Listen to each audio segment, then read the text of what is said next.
Hello, friends. We have Miss Lorraine Connell on the My K-12 Career Show, and I'm super grateful that she chose to be a part of our show. And she is a former chemistry teacher at the high school level, and now she works full-time as a leadership coach and a DEI.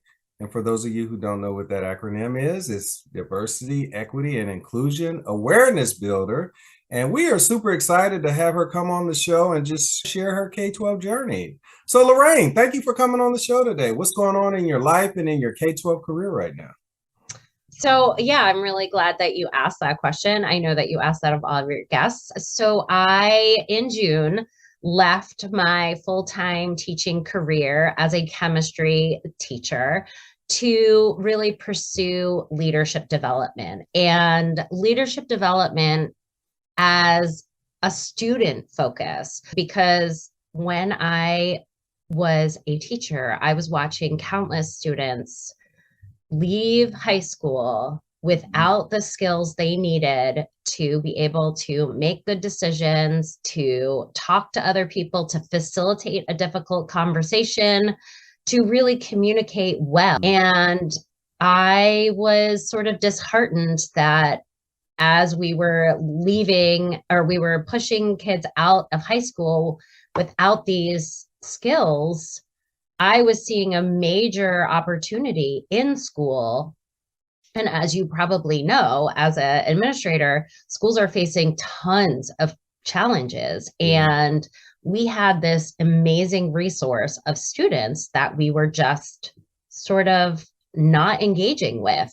Yeah. And I thought, I can do better. I can do something. And so right when the pandemic hit, I was, as many teachers, feeling sort of lost and unsure of what I was doing. And I started to put together leadership curriculum. And it took me a little while, but I finally was able to make the leap in June and decide to see what it was going to look like to do that full time. Wow. So you said this was right when the pandemic hit. So did you start working on this leadership curriculum around 2020?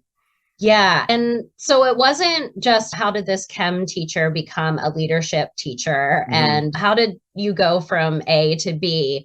So when I was in school, at a school that I truly loved very much, there was a couple of different moments where I was working with students and student development. One was called a program called Athletic Advisory, and that was school spirit. We were in charge of pep rallies. We were in charge of fundraising to support community and things like that. And what I was doing with that program was letting the students guide what we were going to do. And I loved sort of being the advisor, but only really facilitating what the students wanted to do. Okay. And that was one of the opportunities that I became in love with student leadership. Another really unique experience that I had was my school did an amazing fundraiser called Dancing with the Staff. And we had students choreograph routines for teacher pairings.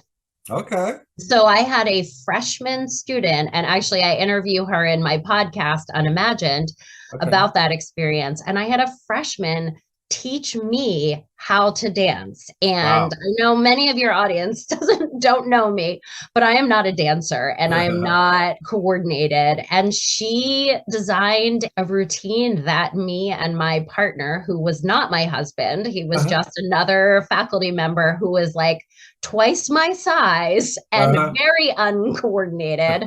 She developed a routine for both of us to excel at. And I got to tell you, when that happened, I knew that was the type of class I wanted to be in, where I wasn't the only one with the experience. I was listening, I was learning from my students. So that was another unique opportunity for me. And then in the last 5 years of teaching, I was given an opportunity to work with a student leadership class. And these students were able to earn high school credit and have a full class of leadership, and they were able to apply for 2 years of it. So some students were able to graduate in this high school with 2 full years of leadership work. And I once I got that bug, I couldn't stop. I love That's it. awesome. So you mentioned your podcast. What you said it was called Unimagined? Yeah, my podcast, Unimagined, I actually interview students. Okay. And yes, students are current students, but they're also students who graduated. But the key is that I'm asking them to tell me about their school experience. Okay. What was a great experience that they had? What was maybe not the best experience that they had? And then for them to give advice to teachers, give advice to peers, maybe give advice to administrators. And from those interviews, and that started in 2020. I started when the pandemic hit. I was watching my own children. I was struggling myself, and I was listening to all my students saying that like remote learning wasn't working for them. Okay. And not, at that moment, I realized that we had gone from teaching to teaching remotely, and we never stopped to say, is what we're doing in the classroom, is that actually working? Sure. And is it working for students? Is it working for teachers? Is it working as a system? Sure. We didn't even stop. We had a great opportunity to stop and think and say, okay, what is working? Let's take that and apply it here. Yeah. And students were telling me that like nobody was asking their opinion. Nobody was checking in on them. I mean, that's not true. There were lots of teachers who were saying like, how are you doing? What's happening? But it didn't matter what was or wasn't working. We were just full steam ahead. Sure. And their advice from that point to today has really changed a lot of my practice as an educator. And I've taken those lessons, and the other thing that I've created is PD for teachers. Oh, wow. Yeah, because the advice that those kids are giving me, it doesn't cost any money. It's really just, it's very simple advice and really easy to put into action. Sure. Yeah. Well, that's amazing. So when you say you're interviewing students, is it only students in your current state of New Hampshire, or do you interview students from all over the country? Yeah. So when I first started, I was pulling from students who I had during my career. And it was surprising how different the different backgrounds of my students were through, 15 or 20 years of teaching.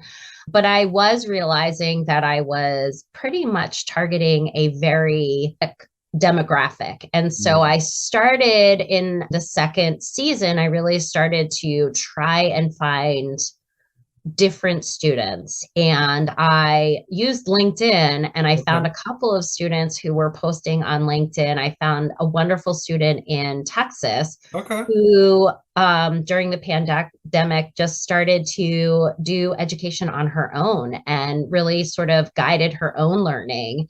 And I met a student in Canada. And so I have been able to interview students from a lot of different places. And I was really fortunate in my last year of teaching to work at a boarding school and we had some international students. So I was able to interview, and actually it's coming out in a couple episodes. I'm not sure when we're going to be re-releasing this, but in November of 22, I released a podcast from a student from Oman. And she shared with me what Ramadan is and what the observance of Ramadan is. And I had no idea. Yeah. And it was such a fascinating learning experience for me. And gosh, the reason that they do it and the community building is just beautiful. And I would never have had that opportunity to learn that if I hadn't started this podcast. So I'm telling you that the experience, the learning, the communication, and listening to students has changed me in so many ways. Oh, that's amazing. Yeah, I used to work as a principal in the Middle East, and I've actually been to Oman, one of the most beautiful countries in the world. Like I always say about Oman, every picture I took was a postcard. Like you either had the mountains in the background or the ocean. It was just amazing. It was really, really beautiful.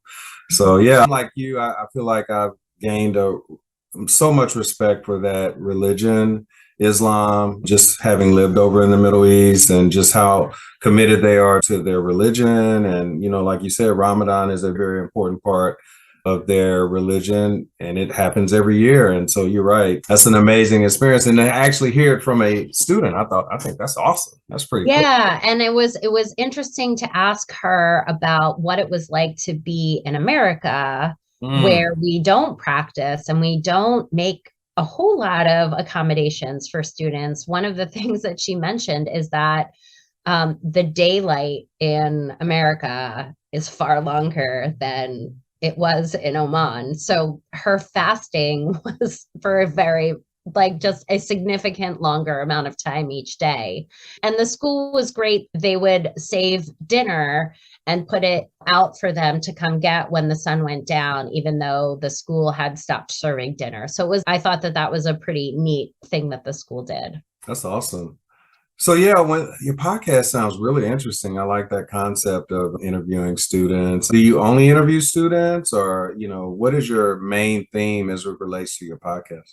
Well, my audience is really for educators who want to improve their craft and to empower students. Okay. And so I mostly am asking students or adults to reflect on their student experience. But recently, I've decided that I'm going to do a segment on adult learners or adult students, because I think when we get into higher education, there is a real difference in a student experience. So I thought that would be a good small segment to do. And I recently also interviewed a parent.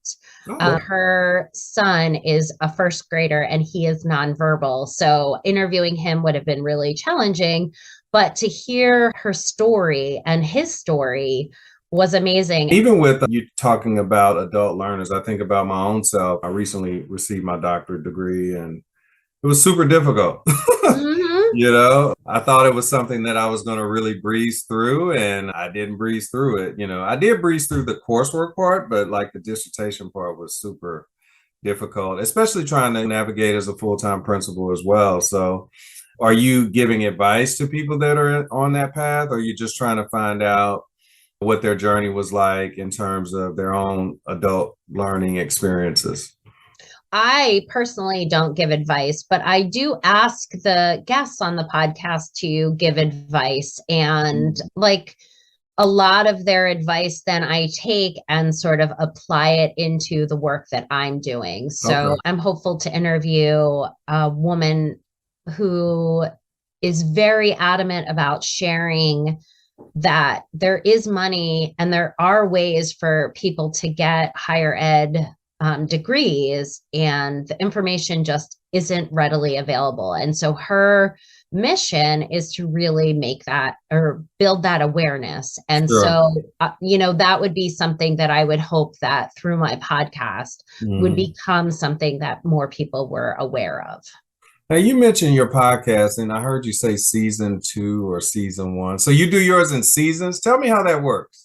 Well, I will have to tell you that I did season 1 and it was really great because I had, my students that I could pull from, and they had they had a relationship with me. So there was a lot of trust there. And then I sort of like ran out of them. Not that I ran out of students, but I ran out of like, who else is different and how else can I? And so I took a pause because I was like, I don't have anybody else. And so I knew that there were other podcasts that did seasons. So I was like, all right, my pause is going to be, I'm going to move into season 2. Okay. And so that's sort of why I have season 1 and season 2. But I'm not sure. I think at this point, I'm getting a lot of guests and a lot of advice from other podcast hosts that tell me how to continue. And maybe I won't stop, or maybe I'll just continue until I have the listenership that I'm looking for. Sure. So when you say podcast, you're only doing audio. Do you do video as well? I am not doing video yet. I post them on YouTube with like my logo in the background, and you can listen to them. Apparently, there's a lot of young adults who are listening to podcasts on YouTube, and I thought that was really interesting. There's just a lot of different ways of learning. And Absolutely. Personally, I have found I hated history when I was in high school. I hated it. And now I just can't get enough of it because podcasting and listening to stories is the way that I learn. And so it's just so many different ways that people learn. Right. That's pretty cool. Yeah. So right now you are pretty much in your first year of being full time. What's that been like? I've always been really in awe of people like yourself that are willing to take that leap because, you know, as educators, we know we have a guaranteed income every month, right? And to give that up, you know, to me is a huge leap of faith. And like I said, I'm just really fascinated by people like yourself that are willing to do that. Yeah, I do want to answer that question, but I want to kind of go backwards a little bit to share how I got to that answer. Okay. Most educators get into education because we want to make a difference, and I was no different. I started teaching about 20 years ago. I absolutely loved it. I loved my students. I loved my classroom. I loved everything about it because I really did feel like I was building relationships. I was empowering students. I was connected. I mean, I was like just a beam of light. I was so happy every single day coming in. And that was about the time that I was doing athletic advisory. There was that piece. And I would say 10 years into my teaching career, I wanted to do more. I felt like this was amazing. How could I add more value? And I did not want to be an administrator. I did not want to lose that direct connection to students. Sure. But I wanted, like, I'm all about leadership. I wanted to take on more of a leadership role. And there wasn't a whole lot of opportunities to do that. And so that was about 10 years in. I went another 5 years without really having any direction. And I think if I could go back and tell myself what I needed was I needed a coach. I needed a life coach who could help me see that I was still adding value. Here were other ways that I was implementing leadership. And even though I didn't have a title, which is sort of, I think, the challenge for me was that I felt like I needed a title. I wish I had had a life coach that helped me see some of the things that I could have been doing and ways I could have put leadership in that would have helped me. Sure. So now I'm about 15 years in. We're a couple of years away from COVID, and I get this opportunity to do this leadership class with students. And I am on fire. I'm lit up. I'm happy. And I start to realize there's an application process to this leadership class. There is an exclusion, like we're not accepting all students. Not all students want to apply. Not all students think they can apply.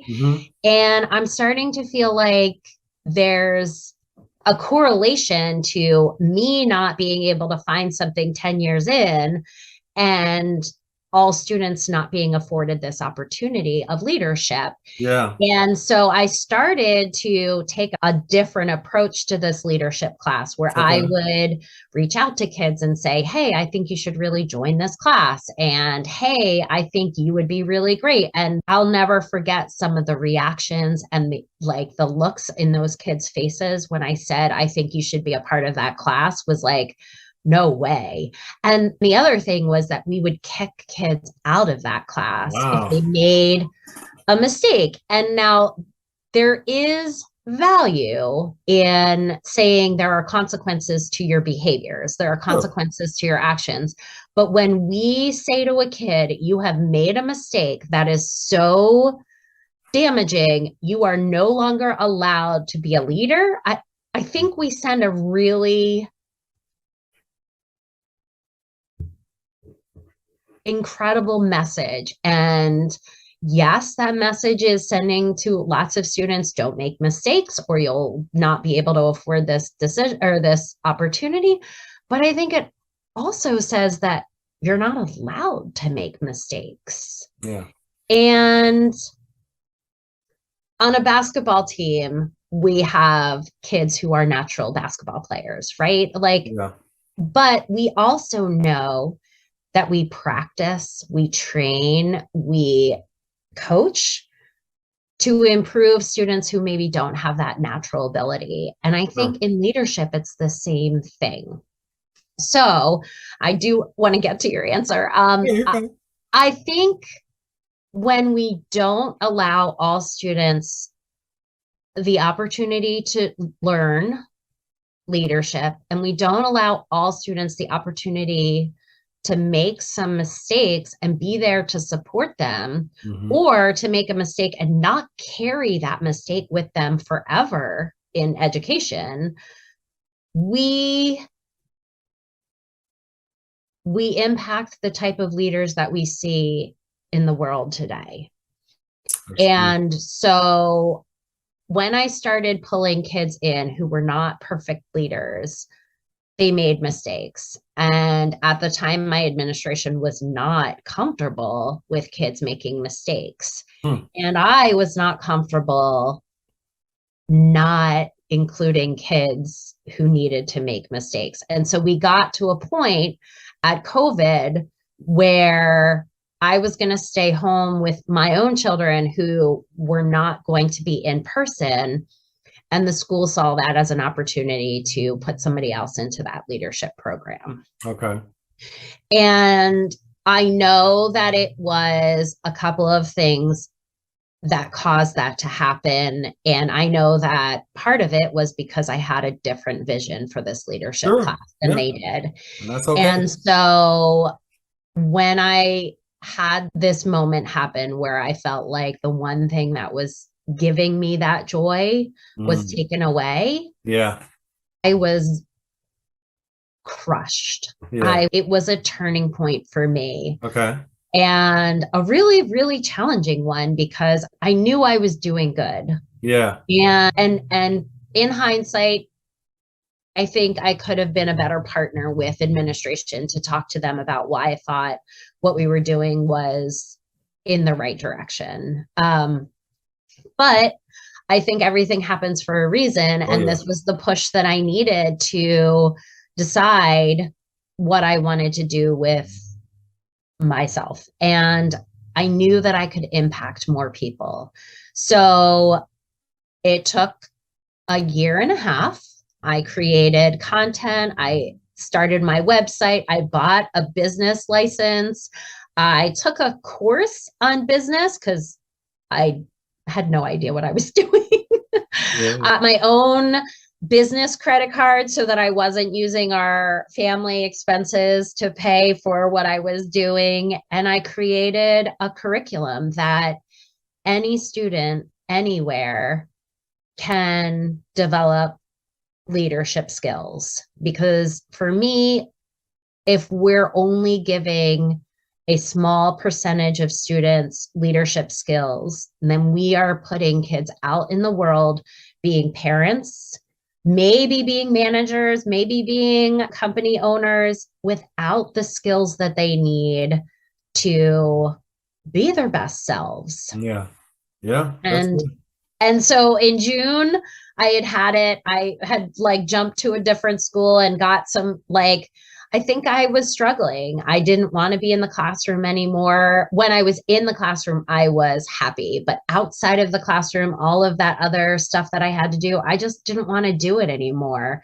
And so I decided in June that I was going to take a risk and the summer was rough. I didn't know what a day of work looked like because, like you said, as a teacher, I know specifically what I need to do. I know when it starts and when it ends and all the extra stuff I have to do to get to the end. Yeah.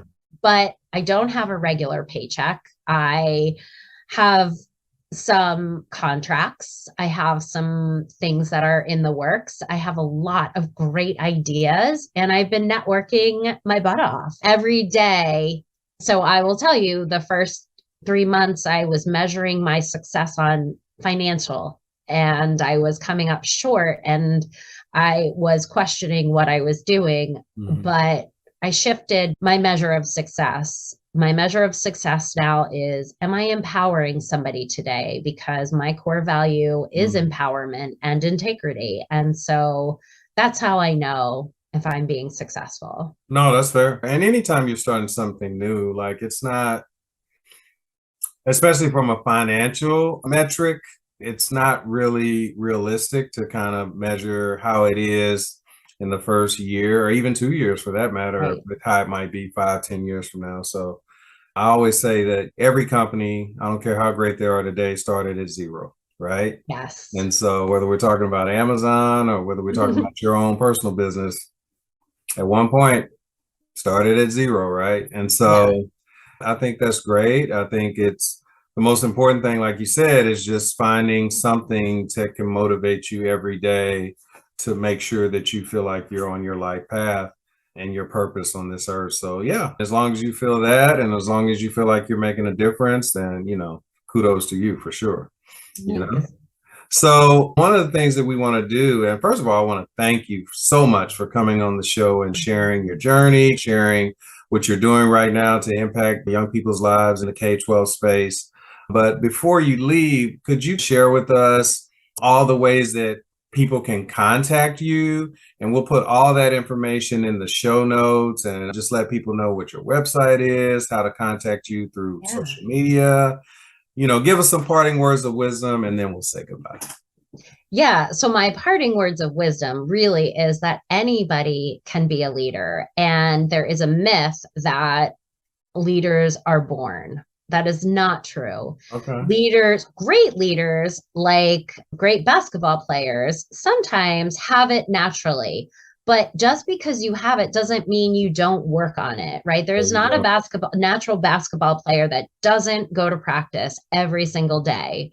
The same is true with leaders. We need to be working on our skills every single day. And there is a lot that we can be doing to improve. Listening is probably the best thing that we can do as leaders, is learning to listen to the people that we are leading. All right. And ways that people can improve their leadership skills, you can contact me. I'm on LinkedIn, and most of my LinkedIn is Lorraine Connell, but all my other social media platforms are Peers, Not Fears. And I came up with that name for that that company is because there's so much fear in education. Most of that fear is with our peers. We're worried about what our peers think. We're worried about what our peers are doing. We're worried about what our peers are going to say. And so I think that peers are the best allies. And if we can shift from being afraid of our peers to being connected with our peers, then the fear starts to dissipate. And that is really what my mission is if I take a group of students and I work with them and I empower them to see themselves as leaders, then their main focus is to connect with other students. And if we as schools are worried about all of these challenges, working with students on those solutions is a really great resource.